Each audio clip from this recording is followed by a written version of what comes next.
Okay. Welcome to a new episode in our series, Astrology in the 21st Century. Today we have a very special guest from America, Joseph Crane. First question, I'm not sure, you have an MA or did you do a PhD? I did not do a PhD. I did Okay. an MA. And you did two of them, right? I did one of them. Oh, I thought you did one in philosophy and literature and one in psychology. That was my Bachelor of Arts. Ah, the Bachelor of Arts is the philosophy and Yes, literature, yes. and the master is in psychology. Very good. Yes. We come back to that later. We take the computer for support as always, mostly. Now let's see. Let's get rid of that. Screen sharing. Let's Okay. get rid of that. So we have a special site on. Yes, I saw this. We have a special site. It's called Astrotalk-Kanal. It has the address astrotalk.de. And there's a subsite, Talk with Joseph Crane. And during this talk today for our viewers, we will come back to the site very often. It's quite a bit of information here. We start with the homepage of Joseph. Here we go. That is your homepage. I admire the preparation work you've put into this. Well, that's better to prepare than to get lost during your talk, right? Okay. Again, you'll know more about me than I will remember. Okay. We'll see how that goes. And if you go into that this upper part, you can scroll here, and then you get all the interesting topics. For example, interview about the whole sign houses with Michael from the Bahamas, I believe. I watched the whole interview. Very interesting for our viewers. I recommend it very much so. And themes like that. We will talk about the philosophy later on, and his new course, why we should store our history. And now let's go back to the special site. I prepared a film list, which is called Joseph Crane, and you find it here if you give the Joseph Crane in Google. Or if you go to our channel, that might be the easiest way. If you go to our channel called Kosmologie-Mikronährstoffe, you find the thing playlist, and there you have the Joseph Crane list. And if you click on here, you get all the information. Now we have this why you should switch to whole sign houses with the Oraculous podcast with Michael. Then you have a shorter talk with the International Academy of Astrology, where Joseph was doing a talk last year. It was last autumn. Yes.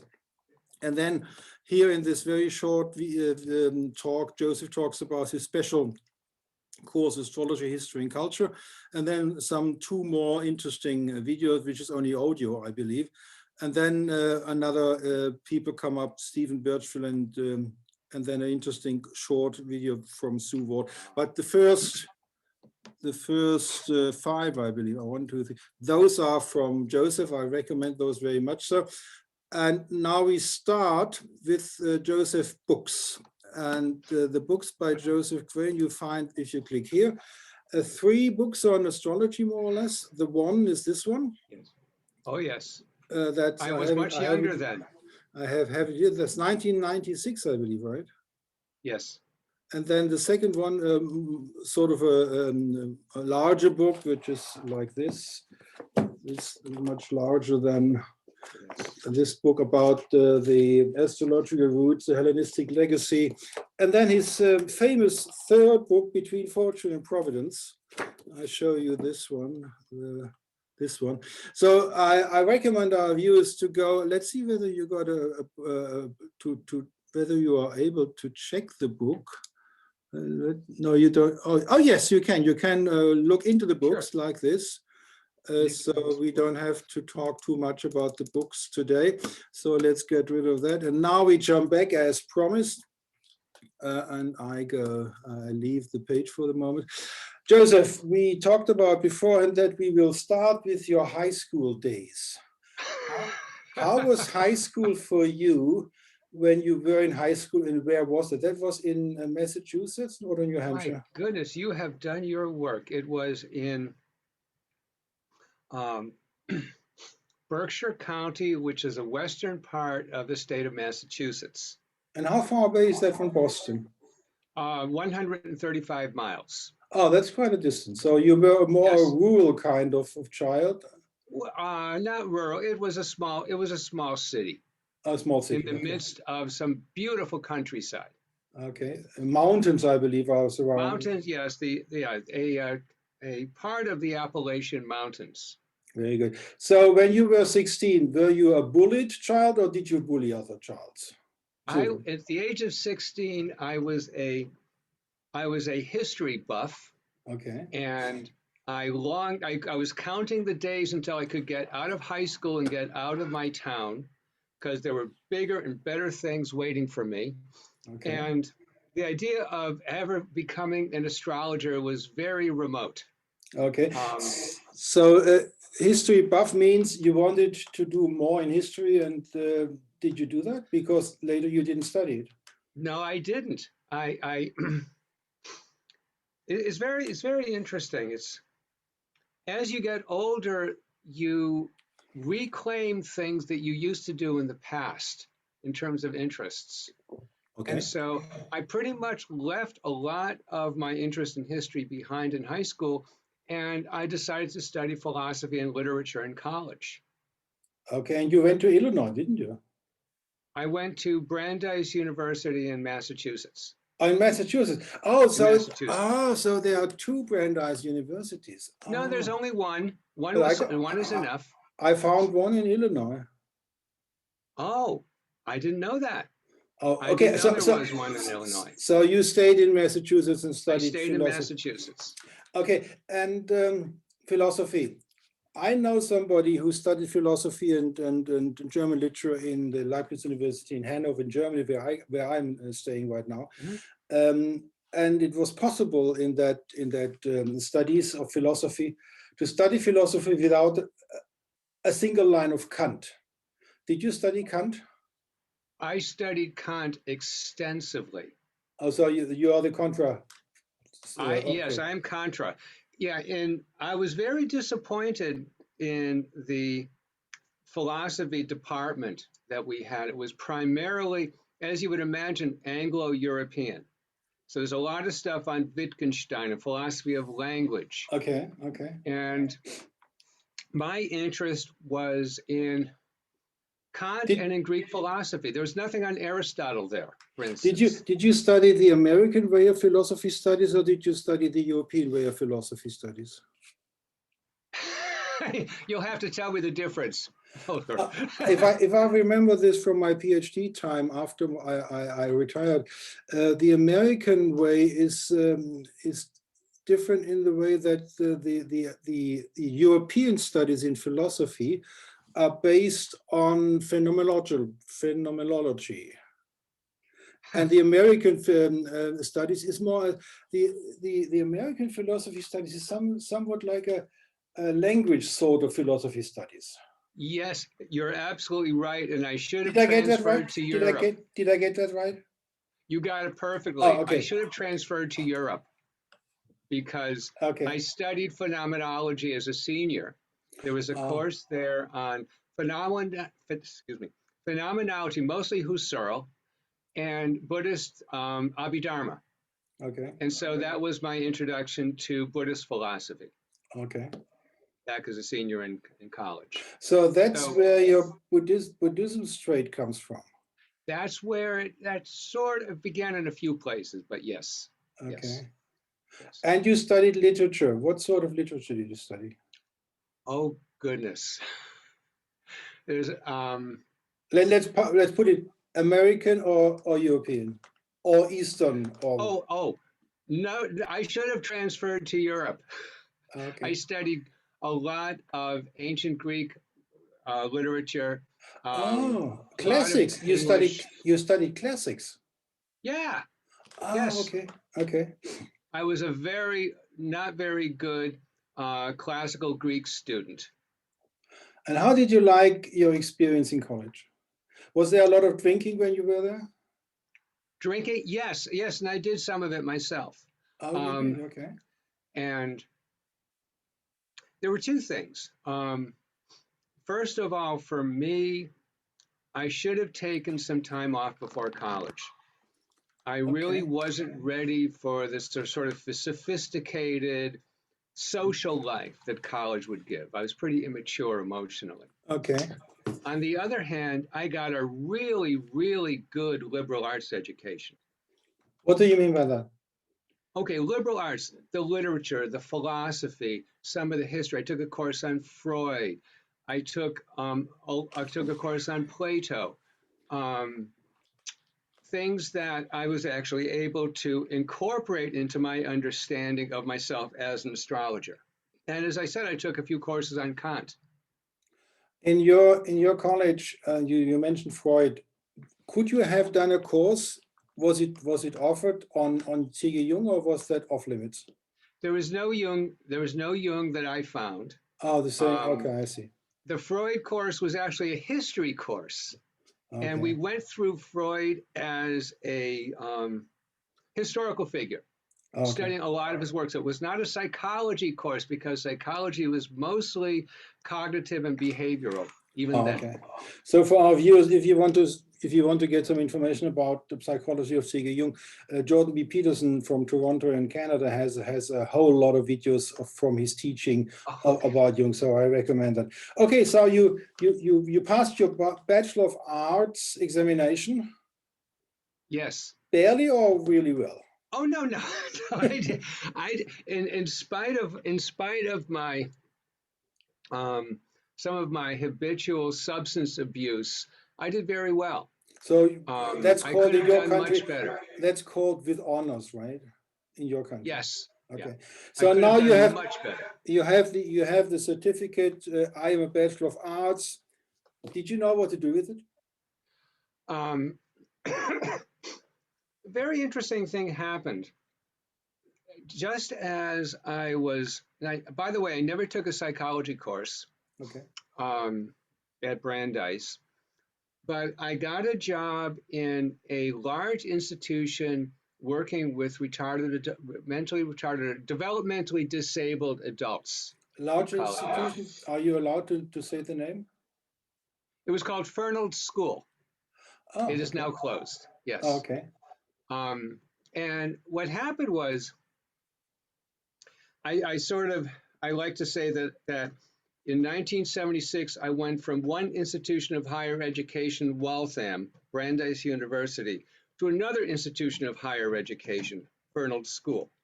Oh, that was a school. That was a school. It was, well, they called it a school. It was more or less an institution. So for people, they were instituted there because they were psychologically ill. Yes.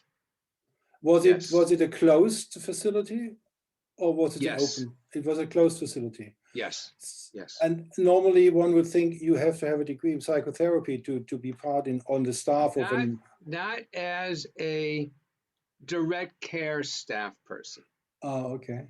So I just got a very low-paying job, direct care staff person, and I discovered, to my shock, that I was really good at it.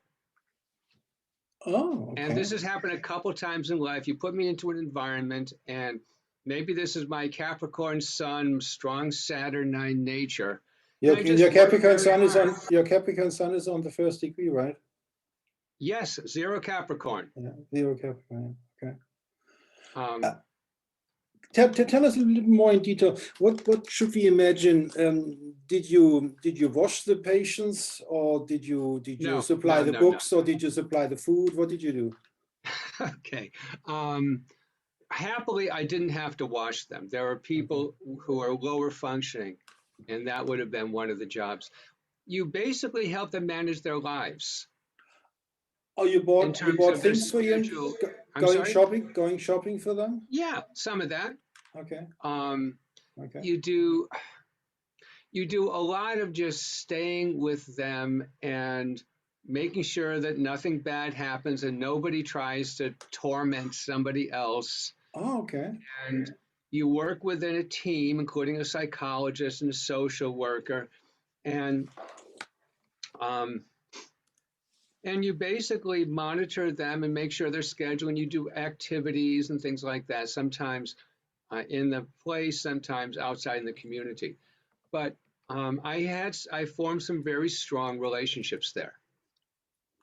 So basically, you enjoyed yourself. Does anyone enjoy their job? Not all the time. Some do. There were peaks and valleys. Oh, okay. And in that period, okay, when did you get your Bachelor of Arts? What year was that? 1976. 1976. And then did you have a vacation, or did you start right away on the job? Started like that week. Okay. And how long did you stay with that institution? I was there for 8.5 years. So we are now in 1984. Yes, we're in 1984. How about the career? Did you get promoted from Yes, one I level? did. What was your last function? I was a staff trainer. I actually worked with people, training them how to work with the patients. And how did it happen that you wanted to leave the institution and study psychology? Was somebody advising you should do that? I did not. Okay, all right. There's a major gap, Volker, which is very interesting. Okay, I didn't know it at the time. Neptune crossed my Mercury and my Sun in 1984. Just a minute for the viewers. You realize that Joseph is using the outer planets. So keep in mind, we are not doing a video on the strict purist traditional astrology. We have today a guest who he's a sort of traditional astrologer and sort of a modern astrologer in a mixture, right? Yes. Okay, continue. I don't fit in anywhere. But now let me backtrack a little bit. In about 1980, 1981, I had personal crises. I thought you had the crisis in 1978. You know a lot. Well, I watched all the videos with you, or the audio. I'm so impressed. Okay. 1978 was my abyss. Yes, your worst time ever, you said on the podcast. Worst time ever, with a wonderfully evocative progressed chart. But what happened? What happened? Did the sky fall on your head? Oh, well, kind of, in the sense that my family was splitting apart. My drinking was out of control. Most people didn't like me anymore. With family, you mean you were married, or your parents' family? I'm sorry, no, my family of origin, my parents. Oh, your parents, they divorced, yes. I suppose. Yes. Okay. Yes. Okay. And there were all kinds of difficulties with that. And okay, we don't have to go into that. That's more private.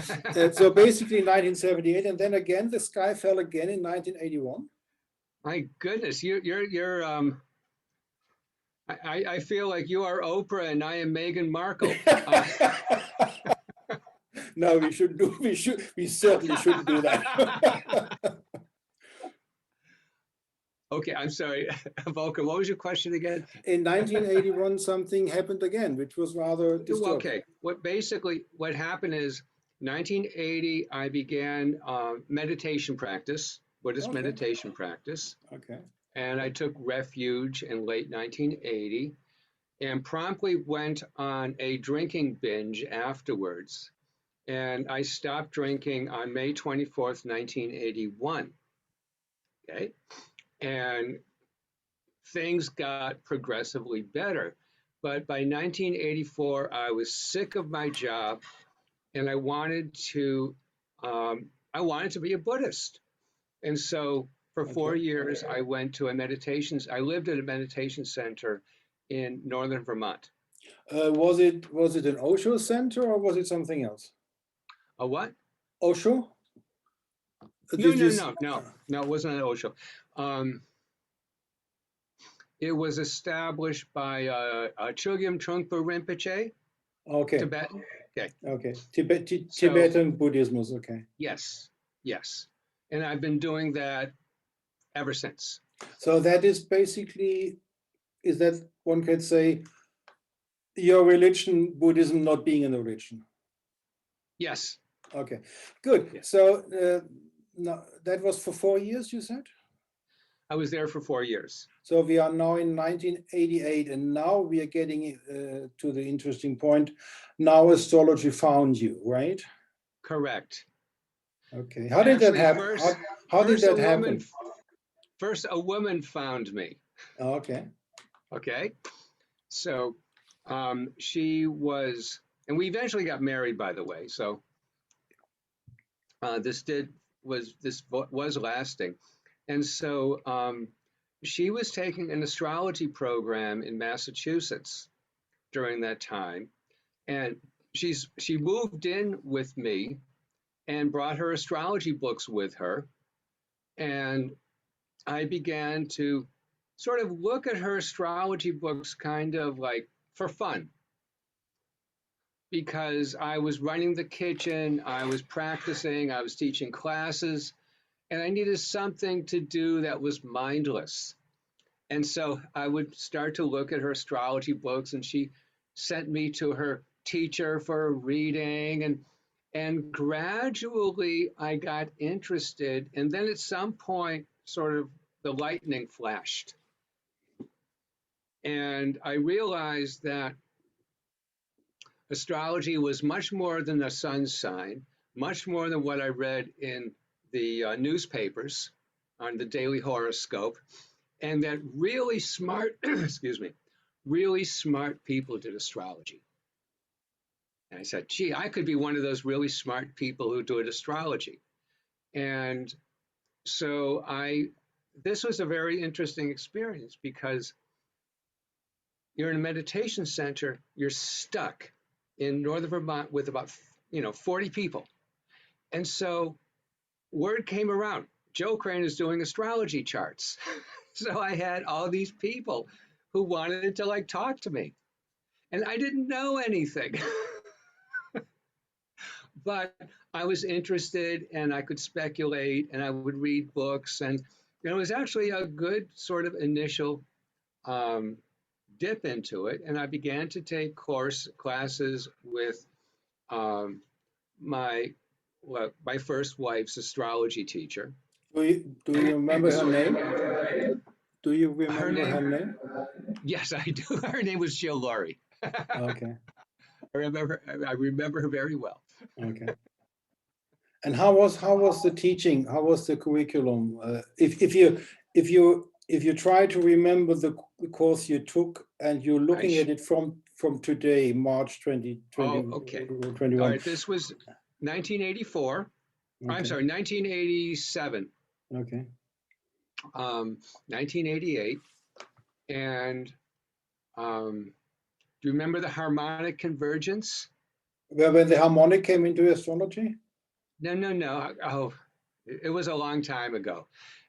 Astrology and New Age psychology and psychology also sort of came together very closely.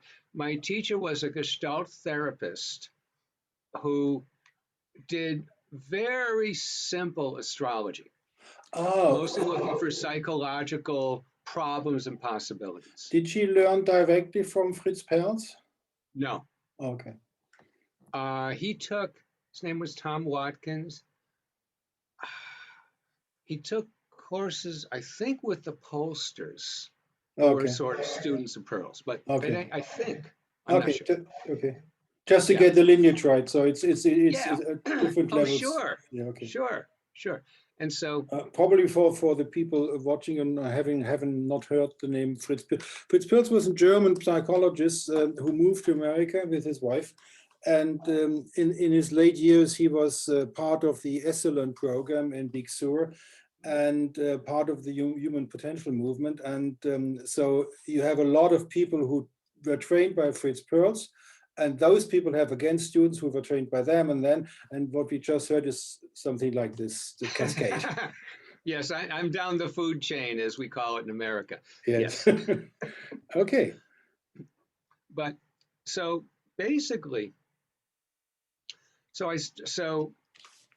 Jill Laurie and I started to have clients, started to do classes. When my teacher, Tom, moved away, we inherited a class that he was doing. And we just continued that from like 1991 for, you know, what, 15, 17 years. So how would you qualify that teaching for these 15 years? What did you do? Okay. It changed at some point. It's pretty much the astrology I practice now. That, of course, you start with the basic symbols. But my interest was never in teaching people a specific brand of astrology. There's no such thing as the Joe Crane School of being an astrologer.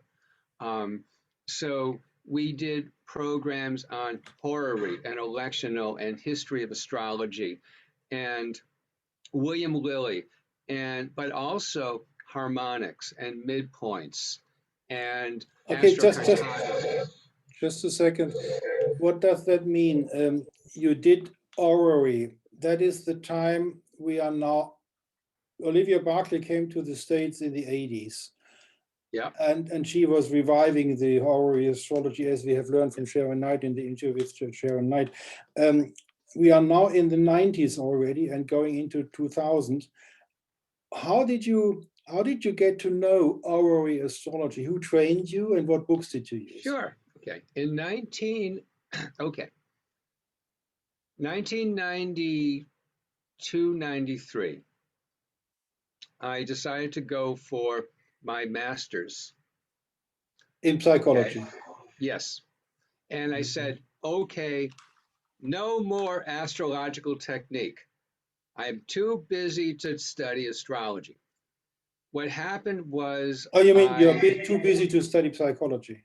No, I was too busy to study more astrology. I said, I'm studying psychology now. I know enough astrology for the moment. Okay. And I went to a conference and Rob Hand did a talk on essential dignity. And then I met Project Hindsight in 1994.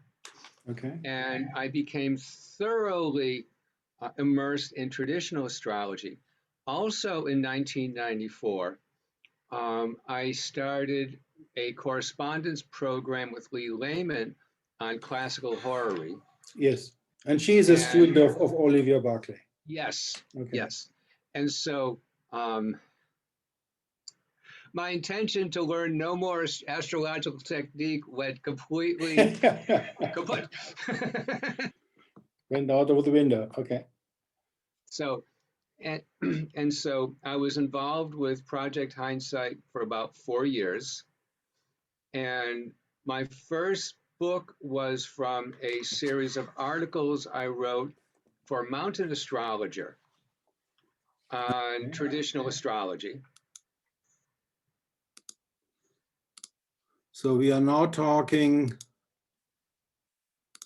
about this book. Right? That's me. That's what I looked like 24 years ago. Yes, okay. So that's quite a shift. That's quite a shift. How did you experience the transition?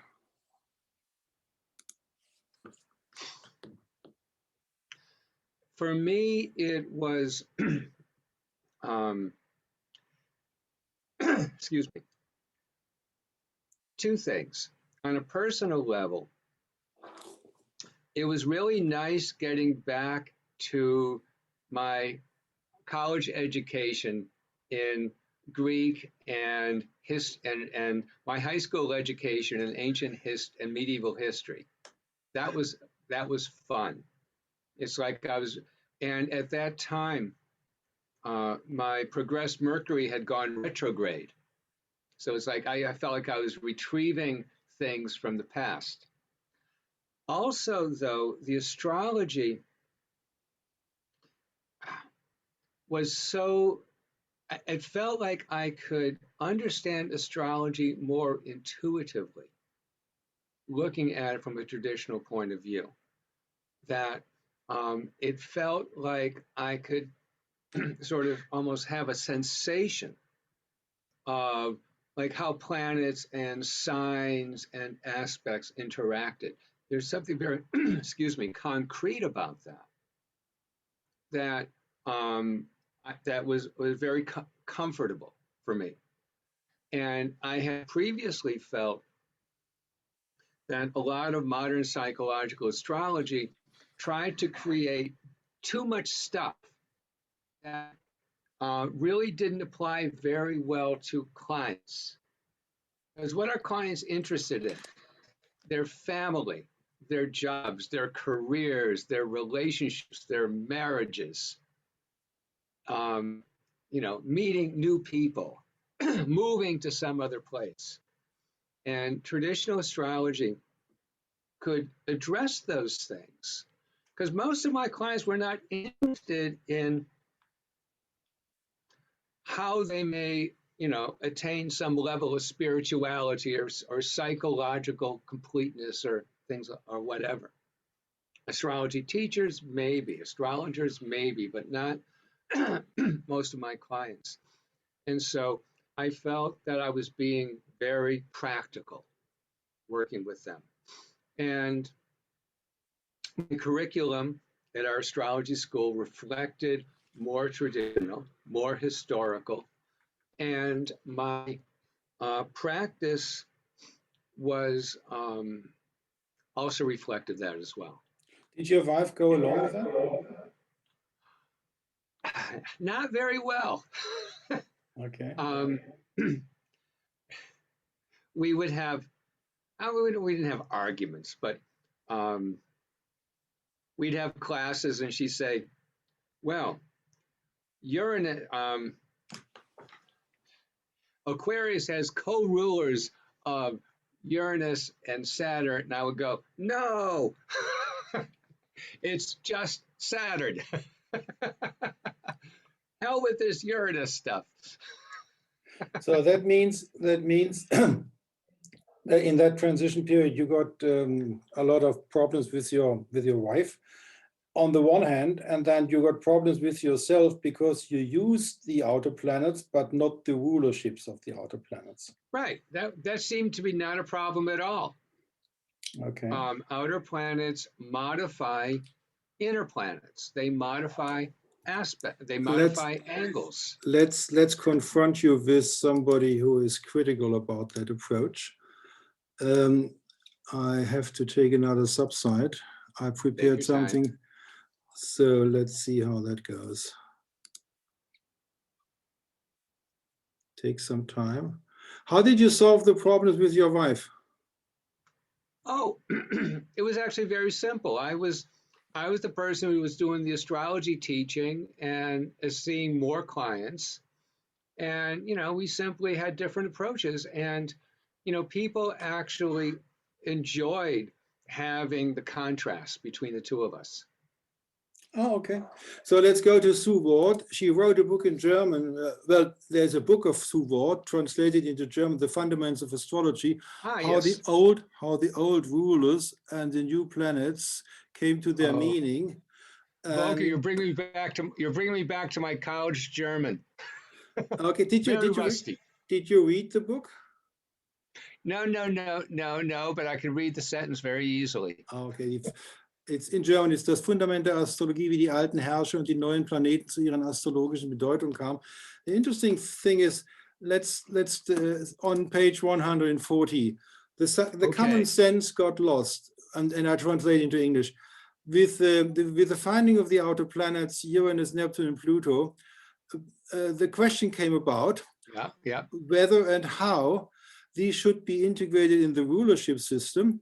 Yes. And Sue Ward studied contemporary sources to find out how the meaning which we today in the psychological astrology apply to the outer planets, how they came about. And she showed in this book that the influence of the esoteric community, the theosophic community around Alan Leo, is very heavily propagandizing certain meanings, and in the end, nobody questions this historical situation. And from a scientific, and now we are going back to your interest in science, in history, or science of history, from a scientific historical approach, the modern delineation of Uranus, Neptune, and Pluto is the result of a very successful scam, in German Betrug. One of the biggest hoaxes in the history of astrology. What do you say about that? So she's a person who does not use outer planets at all? No, not at all. All right. Well, basically she is saying we were set up by Alan Leo and his contemporaries. Sure. So basically what she is saying, if we do the tightrope act I learned in English, there are two buildings and there's a rope between them and you step on the rope and you do your dancing on the rope. Now we are leaving the psychological astrological building and we step on the rope over to the building university and academia. Yes. And you will agree with me, because you're a history buff, that there are certain rules in the study of history on an academic level. Mm-hmm. And if you have a situation that from somewhere 1991 till 1916, Alan Leo was around, and he propagandized what Uranus, Pluto wasn't there then, what Uranus and Neptune mean. And he got a lot of followership of those spiritualist theosophical community.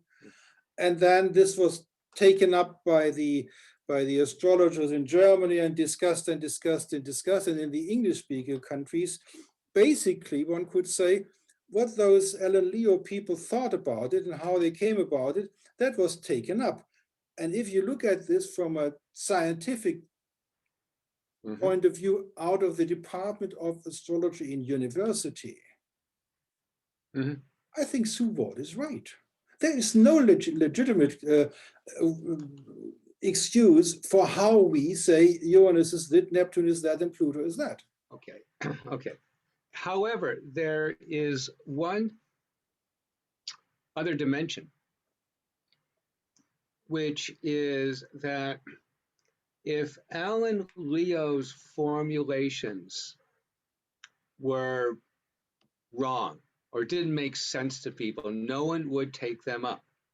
I have Alan Leo's esoteric astrology book, which is filled with stuff that no one has ever used. Okay. Clearly, there was an audience. It's sort of like politicians. You know, they're quote our leaders, but they're actually like looking at the polls and trying to see what people are thinking. And Alan Leo, as a wonderful publicist, knew how to attract people by meeting their needs. And so on a historical level, yeah, Sue Ward is probably correct. What's interesting, though, is that these delineations of outer planets caught hold. That's true. Let's say for the moment. For the moment, they caught hold. This can change. Yeah, sure. And my sense is the attribution of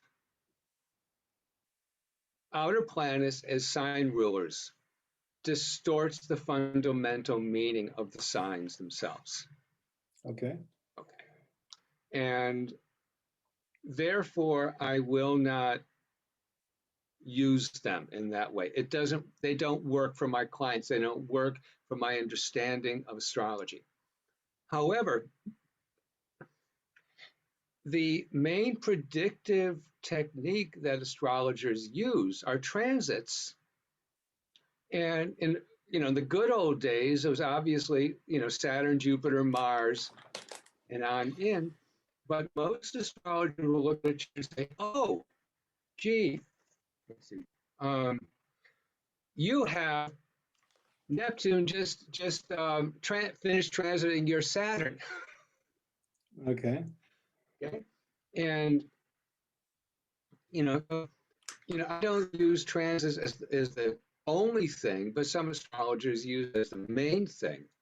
And so astrologers have accumulated a certain kind of knowledge over the decades on how to use outer planets in the context of transits, but also in the context of a natal chart. Did you ever do an we have some background audio problem. I try to be calm. So basically, if you on this transit thing, you do know that the old astrologers, the ancient astrologers, they were more on the primary direction thing for prophesying the future. Now, did you ever? You are familiar with Project Hindsight, so so you probably have read Ben Dyke's translations as well, and Robert Schmidt and Solo and all that. Did you ever do the experiment? On the one side, you did some predictions with transits of the outer planets, and then did you ever do the experiment for this special prediction to take them out and try to predict with the old techniques? Did you ever do that? Yes. How was the result? I've done several talks on decennials. I think you referenced that earlier this year. And I've done talks on primary directions as well. One of the difficulties with primary directions is the mathematics. The mathematics, and there are different ways of not only doing the technique but also interpreting them. Yes. So it becomes difficult.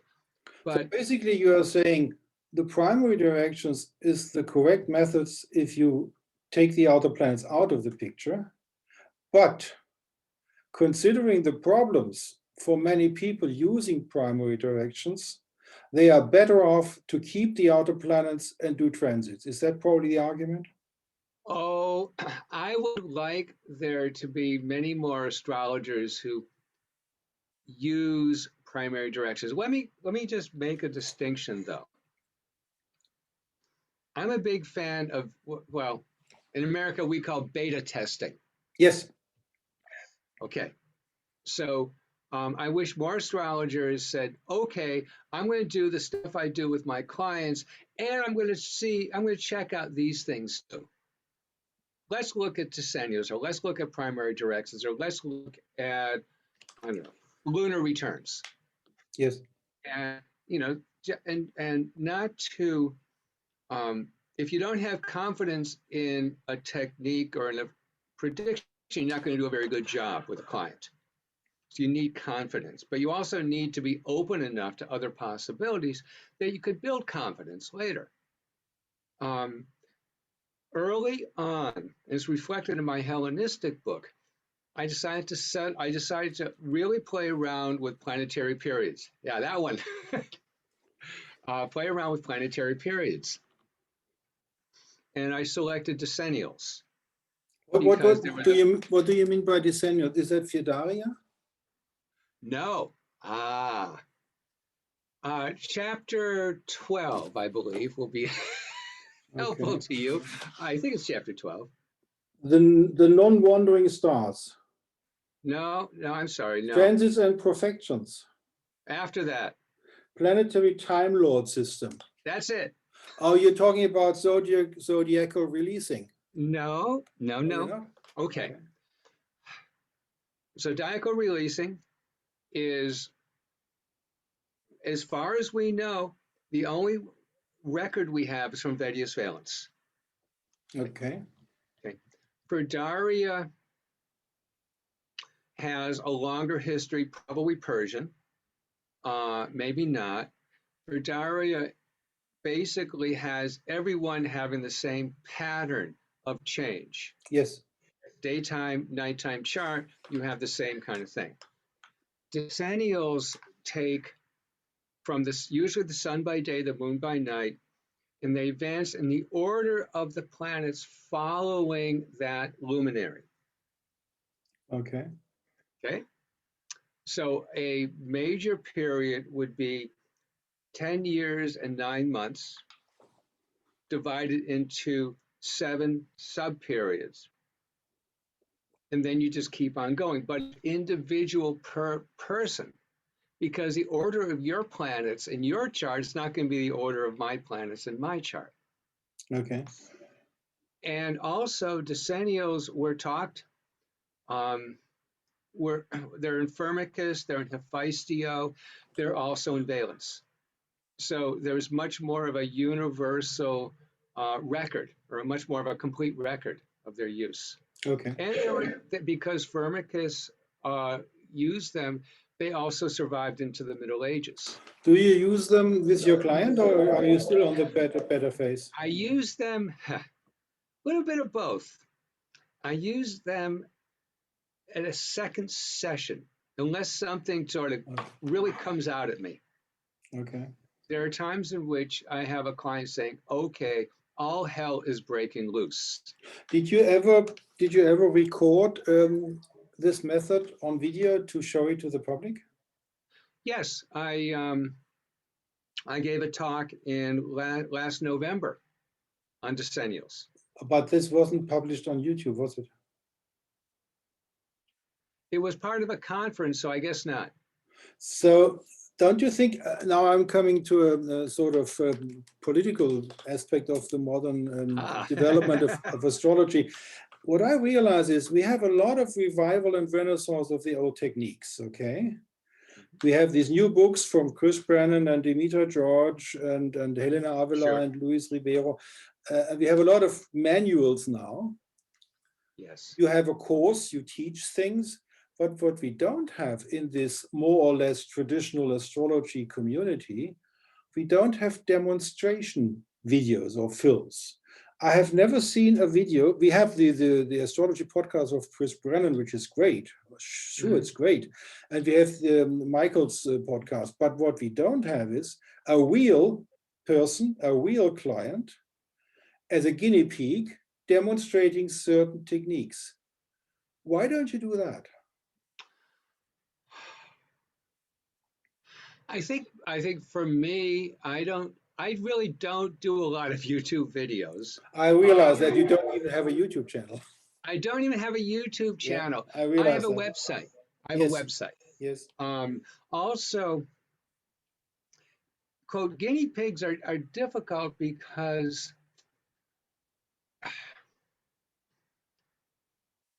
sessions should be confidential and people should feel free to talk about their lives as they live it. Okay, I get rid of that argument. I'm willing to do it, and I will waiver any privacy. So what do you say? What do you say now? I'd say maybe we'll have to talk further. Okay, so basically you're saying if you find a guinea pig like me, I will do that with Martin Hermes on the Ephesus. He will do a talk with me, and he will talk about my chart. Okay, all right. To demonstrate the method of Ephesus, which he has a book about it, but he has also, like you, never did a demonstration of the technique with a real client, not a theoretical like Napoleon or Donald Trump or something like that. So basically I'm saying, think about it. As soon as your thinking process comes to an end, give me an email and we'll do it publicly on this channel. Sure. Okay. Now, you're obviously with a Sagittarius sun in the first house. Yes. Governed by Jupiter in Aquarius conjunct Venus. You're not afraid to be transparent. That's right. And for the viewers, he didn't guess that he got my data before that. Yeah, I just sort of like, I'm intuitive, you know. Yeah, very good, very well. Now let's see. We have another topic in this time frame where we are now, from 1994 Project Hindsight to 2005 something. You did make a decision about how far you are dropping modern aspects. You are no longer going with the mainstream house theory, right? Yes. Yes. How did that transition feel for you? You came from Placidus, I suppose. Mm-hmm. Sure. And then you found William Lilly on your biography somewhere. Did you start over to try Regiomontanus? One moment, please.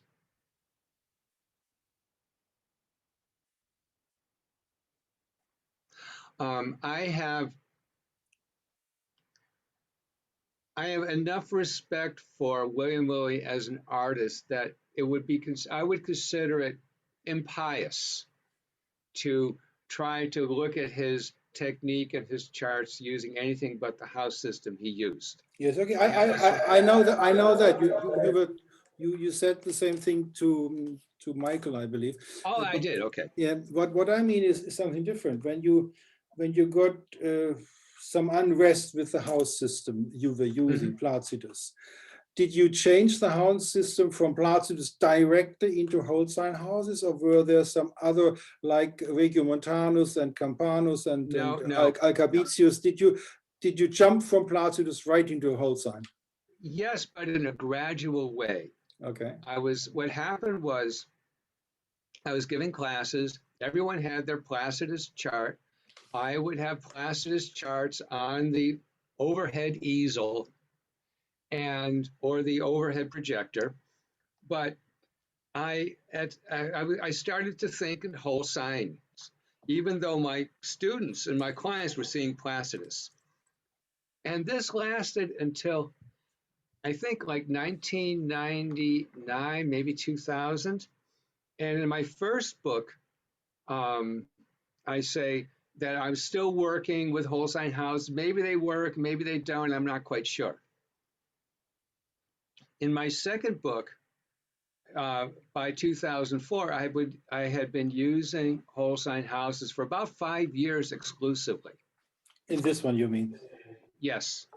And when I present houses in that book, I said, once you start with whole sign houses, you'll never look back. Yes. I said, as Augustine became a Christian and as Reagan became a Republican. So, and I'm still convinced of it, not only its efficacy, but also it is so much easier for an astrologer to interpret.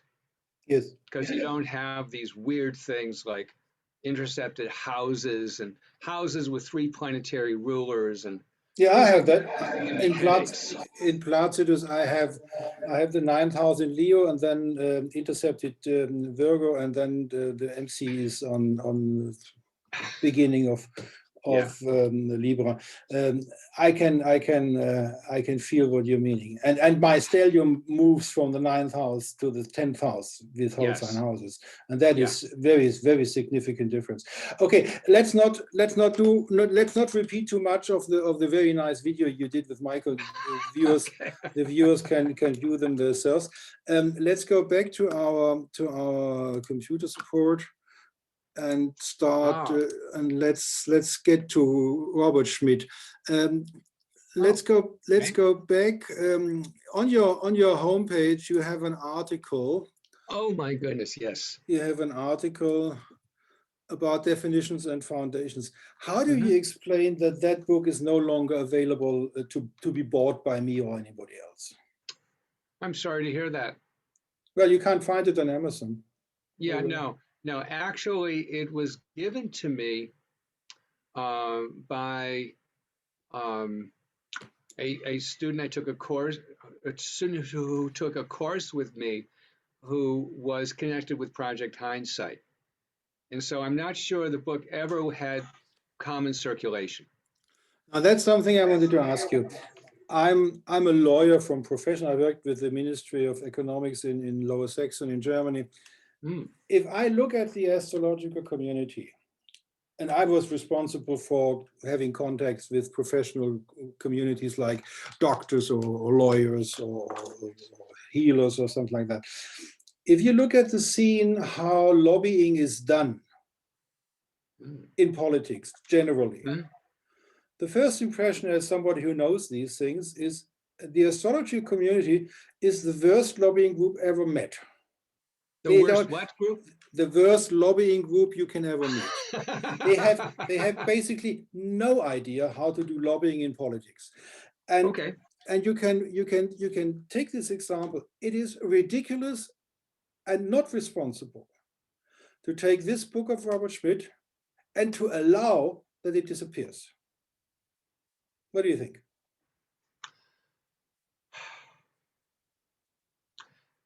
I think, well, when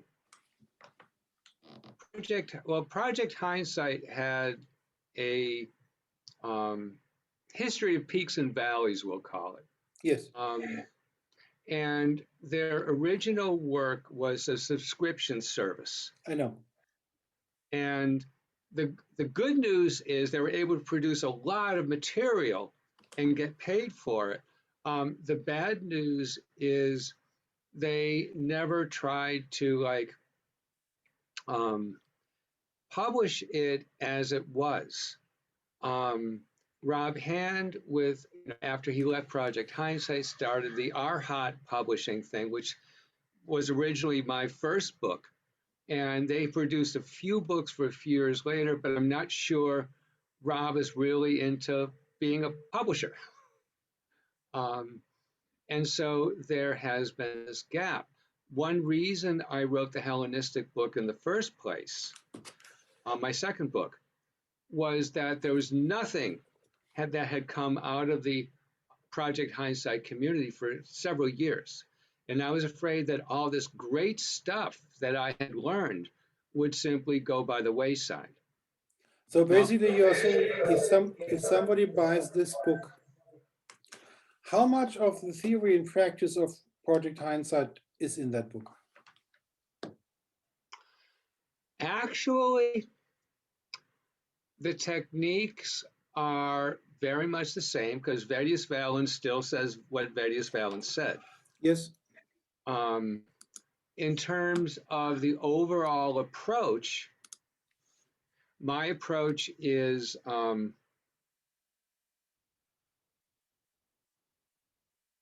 we'll call it, people might call it more psychological. Okay. I very much was using modern thinking, but also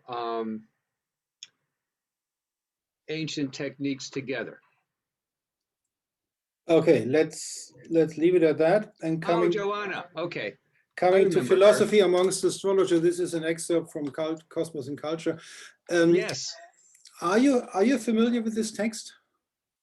Actually, I think I have it back there, but I don't think I've read it. So I recommend the text to read for our viewers. Okay. What I wanted to ask you is the basic theory, the basic hypothesis of this lady who wrote a very interesting intellectual biography of Vettius Valens. I recommend to read it. It's in English, and she's from Poland, I believe. Yes. But that's aside. This article, she has the hypothesis that the philosophy of Vettius Valens and the philosophy of Ptolemy are different. Yes. And you, having read the article, do you subscribe to the hypothesis she's doing in the article? Well, the Hellenistic era synthesized themes from Platonism and Neoplatonism, Aristotelianism, Stoicism, and the Epicureans. And sometimes it's very difficult to tease them out. In Ptolemy, there are clearly Stoic attitudes, but the thinking always has felt Aristotelian, whereas Valens was less speculative on the nature of reality and much more interested in the nuts and bolts of being an astrologer. And so he would be more attracted to a Stoic point of view, because that was pretty much a common currency. Some people say Vettius Valens is a Hermetic philosopher. Would you agree on that? Considering all the oaths you have to take before you can practice. In terms, well, no. Oh, you wouldn't? No, okay. No. Vettius Valens he's indispensable because you can see how an astrologer thought and worked as a practicing astrologer, as a person who was interested in astrological technique. He wasn't a synthesizer. He wasn't a he wasn't a great contemplative. That wasn't his job. Yes.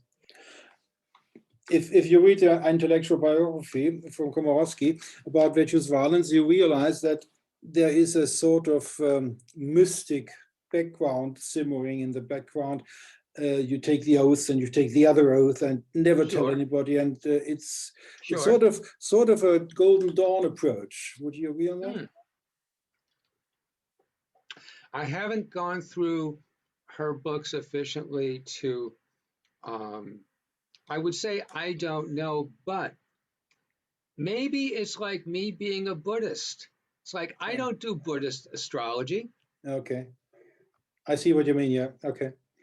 Okay. Let's do astrology. let's come to the fact that you are part of Kepler College. Yeah. You're still there? I've been around them for the last, oh my goodness, long time, it seems. 15 years, something like that. So that would mean that you have been with Kepler College when it was still accredited by the Washington State authorities. Yes. Tell us about that time. Kepler College is divided in two periods of history. They were accredited. They started opening doors in 2000, I believe. And the accreditation was finished in 2012, I believe. Let's talk about these first 12 years. What was Kepler College in those 12 years, and what was your part in it?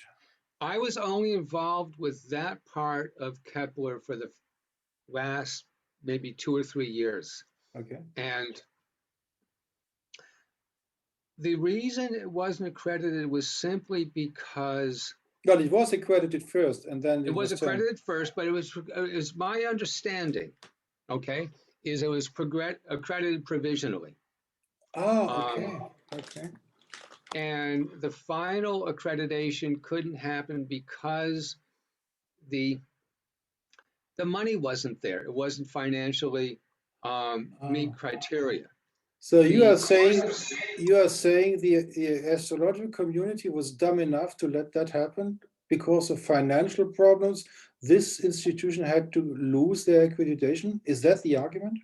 That is my understanding. Okay, let's take the hype. You should ask people like Enid Newberg, who's. Let's take it as a fact. Let's take it as a fact.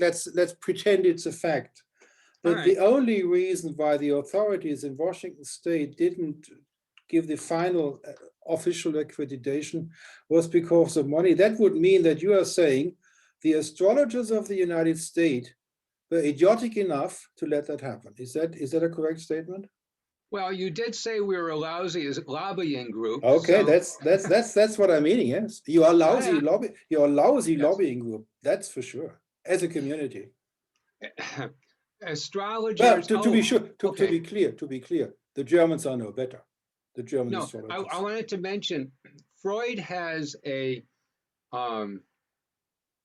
phrase. I'm not sure what the German is. It's narcissism of minor differences. Yes, you're right on the money. And okay, let's leave it there. Everybody knows what you mean. Go back to Kepler College. Go back. I want to say one more. But I want to say one more thing about that. That when you have a group that suffers a not good reputation. Yes. Okay. It could be a political extremist group. It used to be groups with gays, LGBTQ, okay? That what happens is when you have groups that are sort of on the outside, they tend to fight with each other more, and they project the stereotypes that are given to them onto those other people. Yes. Yes. So, I have a reference to that. I was responsible in the Ministry of Economics for natural healing service providers. It was we did a documentation of 4,000 pages from the ministry about this, and I had to contact all these groups. It was unbelievable. Narcissistic, as you just mentioned. Yeah. Okay. Minor differences. Okay. Yep. But now come back to the nowadays. You're still in the Kepler College program today, which is a course without a bachelor, without a master, and without a PhD possibility. Do they give certificates? Yes, they give certificates. They have a graduation with certificates, and there are specific criteria, not that different from when Kepler was accredited, except that there used to be more compulsory courses on astrological history. Oh, okay. And development of technique. And they had like Nick Campion more involved, and Lee Lehman was more involved. And so you'd have that approach. My involvement with them is to provide some of that to Kepler. The courses I do are elective. They're not required. Okay. And I'll do courses that cover Marsilio Ficino, or the Stoics and the Platonists, or the planetary daimon, and how it is, how different eras have looked at that. And I do. I'm glad that you use the term diamond, and I have a feeling why you do that, because now we come to an interesting personality which you haven't mentioned yet, and we should do now. What can you tell us about Dorian Gisela Greenbaum? Well, what would you like to know about Dorian? When did you meet her, and how did she come to be a partner in your activities? Okay. I haven't talked to her in some time, but she and a good friend of hers were in one of my first astrology classes, and she had, there you go. And she had a classics education. She had an MA in Egyptology, and she wanted to learn astrology, and she learned modern astrology with me, and sort of in a parallel with myself, all the old learning came back. And so I was more a person who I'm more pragmatic in terms of clients and students and sort of what they could learn and what was important to them.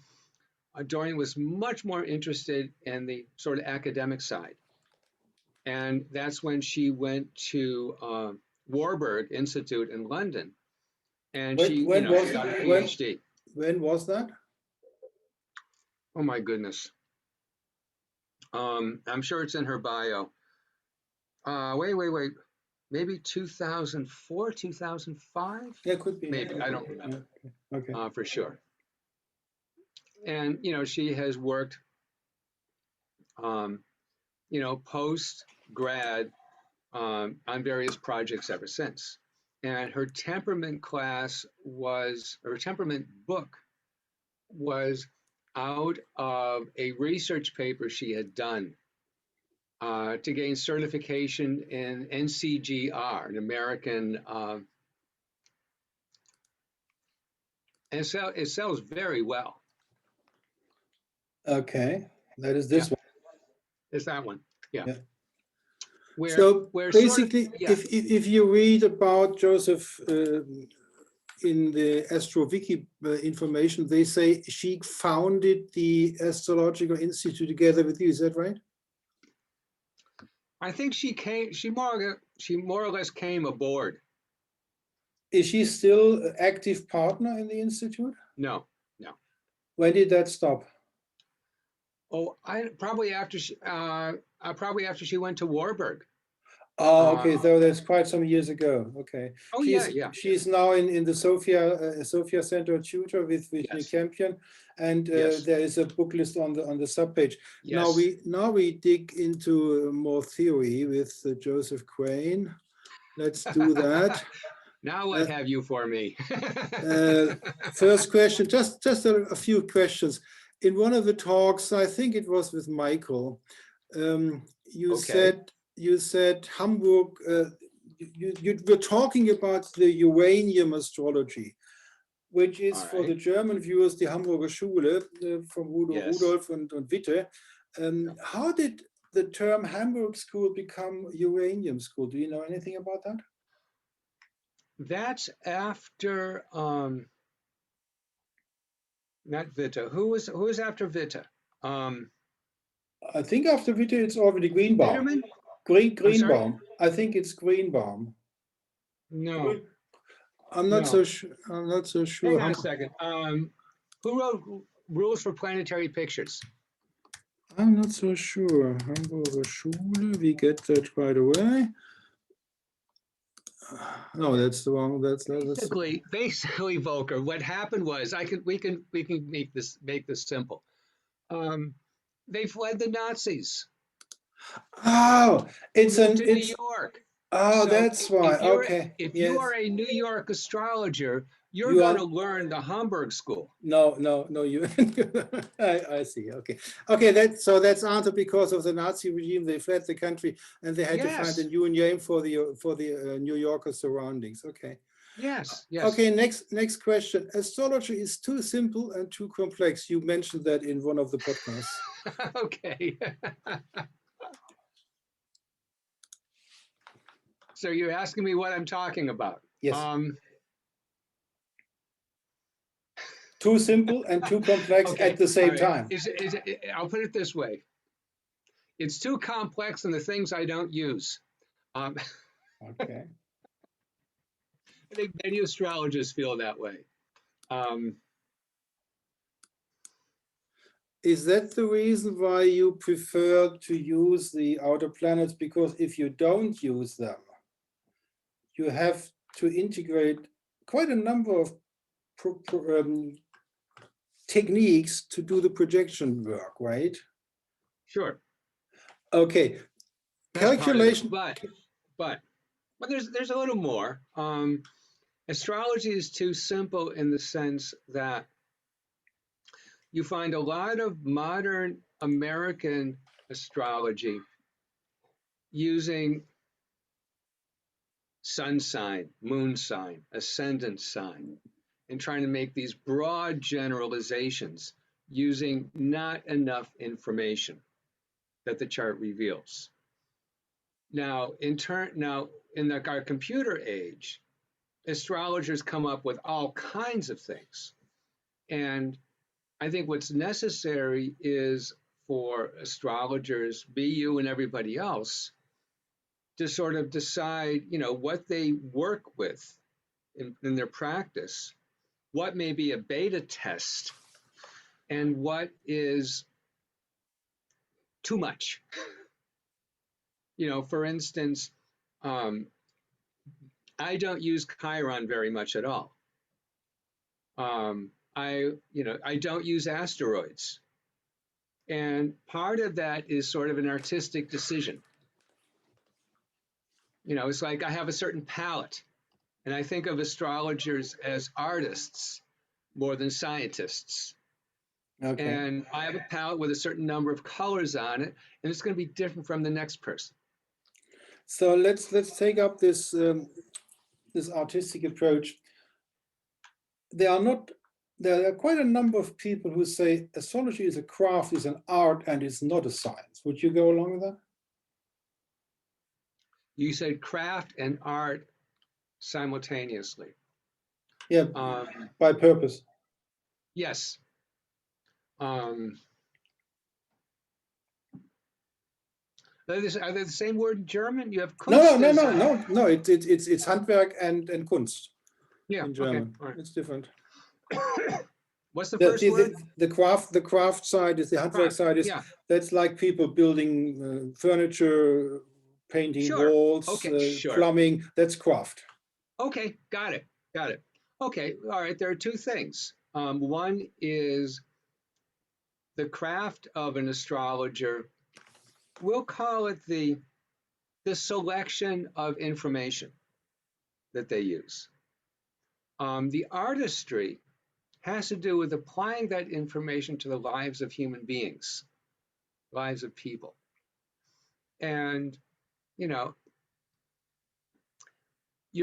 that's why people like to talk to different astrologers sometimes, because they'll get different perspectives, because the information may be similar, or sometimes even the same, but how they apply that, how they express that, how they invoke that, give that information to the client will be different. Now, a science assumes a few things. Just a minute. If you're talking, I did some semesters on philosophy or science. Let's go dig into that. All right, then you should be talking to me. Okay. Let's go dig into that. I'm not talking about science in the sense of the inner circle. I'm not talking about science in the Popperian sense. I'm talking about science, Thomas Kuhn and Feierabend. So about science is what? Science in the sense of Thomas S. Kuhn, sure. Scientific Revolutions, and Paul Feierabend, professor in Zurich and in Berkeley. So if you talk about this approach, anything goes in science, is then astrology a science? Okay. Kuhn, in his Structure of Scientific Revolution, talked about progression happening over time, sort of leaps and bounds, that, Newton replaced Aristotle and Einstein replaced Newton, and who the hell's going to replace Einstein? What I'm talking about, and this is why I think it's more of an art than artistic paradigms than scientific, is because we can reach into the past and take things from the past, very much like in, let's say the Italian Renaissance would like uncover these Roman statues and try to adapt them. And Arnold Toynbee talked about Renaissances being the meeting of civilizations over time. And I think that's much more the way astrologers work. That astrologers, if you remember the early 20th century, we have people like Picasso studying African art and art of the ancient world and incorporating that. And I think what astrologers do is, without losing coherence, and that's the important thing, without losing coherence, so it's not just a grab bag of different things, you have the opportunity to perfect what is modern, but also to reach back into astrology's traditions and incorporate them in a creative way. And so, my vocation or my calling as an astrologer is, I think, somewhat along those lines. Okay. That astrology's traditions are important. Every astrologer should know them. We should learn not only from previous techniques, but also from the previous ways in which astrologers practice and the milieu in which they practiced. And we can look at current times, say, okay, what can we adapt that these folks used in the past? Because once upon a time, really, very smart people did astrology. Okay.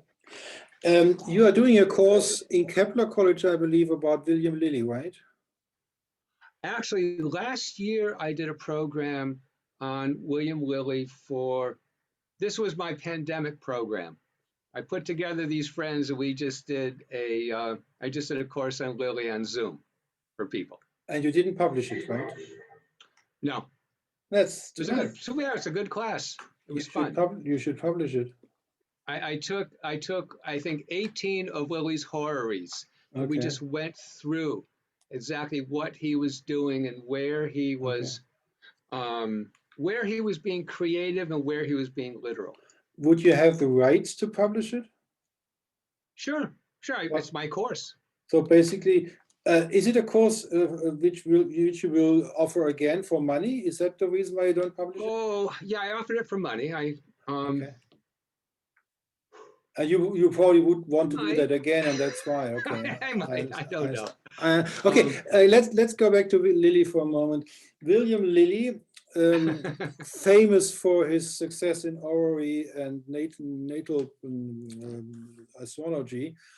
Did you did you give yourself an impression about his magical side?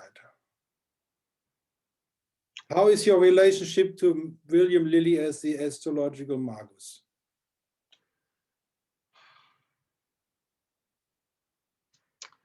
I think of William Lilly as the last great astrologer of the past. Okay. He was self-trained. He obviously steeped himself in astrology's traditions, although he picked and chose what was important to his work. He made his living doing almanacs and working with the Protestants during the English Civil War. He was working on both sides. He was working with the royalists. Elias Ashmole, the famous Freemason, was his friend, and he was working for parliamentarians. John. Yes. He predicted the death of Pym, the leader of the parliament, 1 week before. Okay. He also got in trouble because they thought that he had predicted the fire of London in 1666. And he said it quite some time beforehand. Okay, but so you are not familiar with the astrological magician Christian William Lilly? No. Okay, so let's go back to our homepage and ask some more questions from there. Okay. Your institute is now in Rhode Island, right? I work out of Rhode Island. My institute is basically me. And how close is that to Brown University? About a half an hour drive. Did you ever get into contact with Pingree himself? No, I moved down here. I don't forget what year he died. He was clearly retired by the time I had moved down here. I'd never met him. When did you move to Rhode Island? 2001. Oh, okay. Now let's see how Joseph Crane is calculating the temperament. How do you do your calculation about the temperament? Attributing values. Okay. That's similar to asking how I look at the prominent planet in the chart. Actually, in some ways, I follow Lilly on the prominent planet. You look for what is most, has the best house position, has some essential dignity. In terms of temperament, I don't use, I use the 4 temperaments fairly loosely. Okay.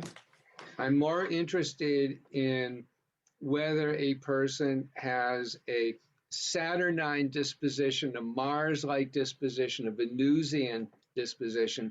I'm more likely to use the inner planets to talk about personality styles than the formal temperament delineation. So the formula is not so important, but the holistic approach. Yes, yes. Okay.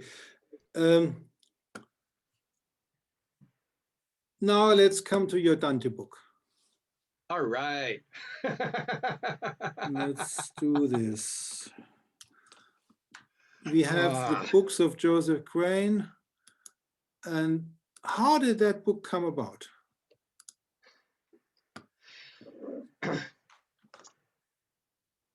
Couple things. First of all, from college, and maybe this is part of my my own background as an ex-Catholic. I've always been interested in Dante's Divine Comedy. And when I began as an astrologer, I developed more of an interest because the cosmology was very similar to what I had studied in astrology, but it was given sort of a symbolic, almost metaphysical tone. And I started doing some presentations on astrology in Dante's Paradiso, let's say. And the more I studied, the more I wanted to really work this in a systematic way. And then in 2008, Americans started a world recession, you may recall. Yes. And all of a sudden, I had all this time to myself and not very much money. And so, great time to write a book.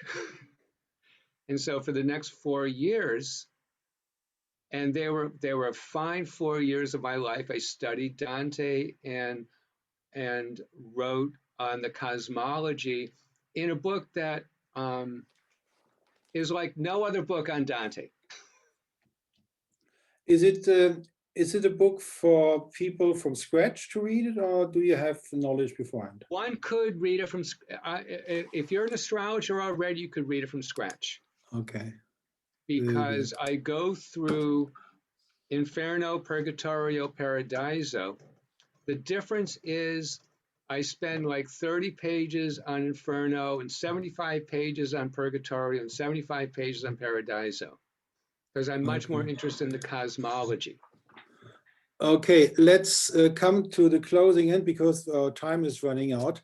Okay. If somebody would come to your doorstep and say, I want to become a traditional astrology and can you teach me? Would you teach somebody for traditional astrology, or would you say, no, I use the outer planets, I can't do that? What would your response be? Well, I do this all the time. Are you training traditional astrology in your classes? Absolutely, absolutely. So and so what I do is I pretty much design the learning as we go along. It depends on the individual. I work one person at a time. Okay, do you use traditional books? Translations by Ben Jikes for your course? I have, sure. Okay, so let's come to Robert Schmidt. Okay. Robert Schmidt has stipulated this. I make it a little bit larger.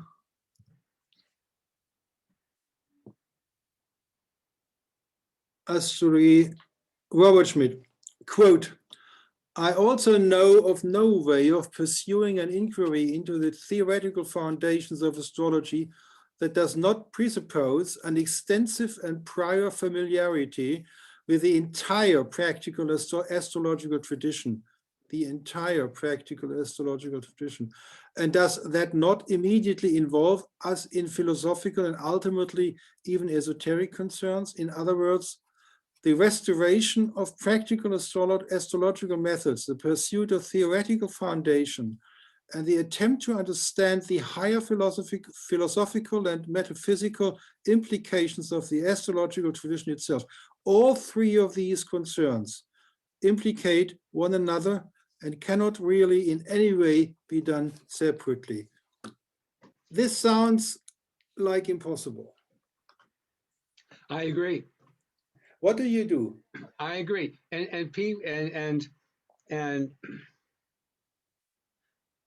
this is the best being the enemy of the good. Okay. Okay. Okay. I mean, it would be wonderful if people had that kind of background and that kind of interest and that kind of ability to wed theory and practice, but people aren't like that. Was that the main handicap of Robert Schmidt's mission? I think so. Okay. That I think our field is so wide that people who are interested in the theoretical or in the statistical or in the practical can learn from each other, but they don't have to be great at everything. I mean, my background has some psychology and some classics to it. I bring both, and obviously some literature to it. I bring all of that to the astrology that I practice. Is there a coherent theory of astrology? No. I'm a Buddhist. We can't have coherent theories. Okay. In the talk with Sharon Knight, she was referring to Olivia Barclay, who had Manilius, the poem of Manilius, as a mandatory to be read by the pupils. Sure. Do you have like that a certain book being mandatory to be read by your students of the old authors? Do you, for example, say you have to read the complete great introduction to astrology by Abu Mashar in the translation of Ben Dykes? I do actually. I do like Ben Dykes's compendium on traditional astrology, and I have recommended people. You mean his introduction? His introduction, yes. The larger one, not the small one, the larger one. Yeah, I really like that, and it has the fundamentals. Okay. I will suggest that people, get the first part of William Lilly's Christian Astrology if they're interested in that field. I could recommend my book, and I do. I also, although I have mixed feelings about it, Demetra George's Astrology and the Authentic Self. The old one, the old book, okay. Not the new one. I actually, people like that because it's methodical. Yes. And it also brings into sort of modern life traditional astrology. So you are not using Demetra George volume 1, which was published in I believe in 2018. That sounds about no, let's see. That's the new one. That's the Ancient Astrology in Theory and Practice, a Manual of Traditional Techniques, volume 1. Different. And this is a new book. This is very thick. Okay. Oh, you don't know it yet? Nope. How about Chris Brennan and Hellenistic Astrology? I have not read that either. How about Helena Avila and Luis Ribeiro, Heavenly Spheres? Who? Helena Avila from Portugal, Portuguese. The blue one. I know of these books. I have been, for the past 10 years, I have been doing book reviews on different books from different different aspects of the astrological world, but I haven't done reviews of those. So I recommend very highly that you look at Helena and Luis Ribeiro, because this book, the Heavenly Spheres, Sharon Knight said, if you read that book, that's a good start.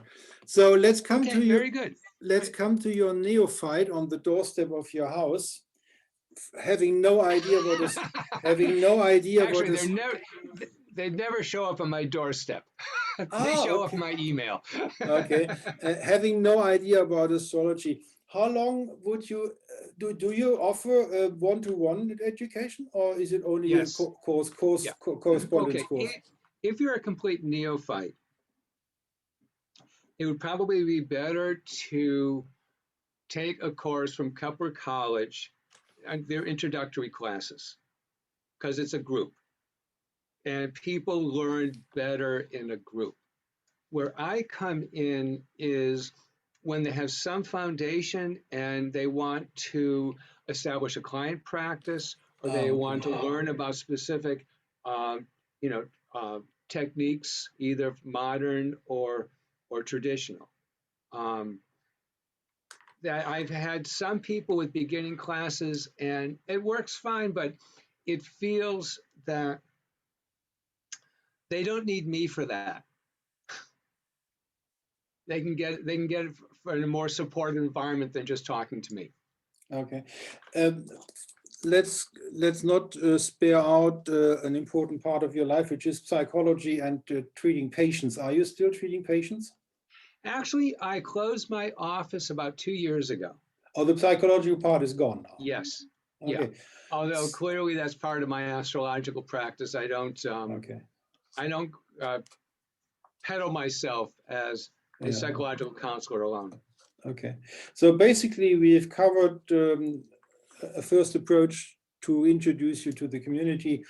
Did I miss an important part of your life we should talk about? Well, I am 66 years old, so there are some things we haven't discussed yet. But I'm pretty good. I'm pretty satisfied with what we've covered. And you're the first person who's ever interviewed me to ask me about my high school experience. Well, I do that a lot because I think high school is a good start to start a biography. And and how you find astrology or astrology finds you. Yes, yes. Because, for example, Michael from the Bahamas found astrology when he was 12, or she found him. Yeah. So thank you, Joseph. We'll talk after the stopping. Thank you. Of the Yeah, we will. Thank you very much, Joseph to Rhode Island, and herzlichen Dank fürs Vorbeischauen und auf bald. I stop the recording. Okay.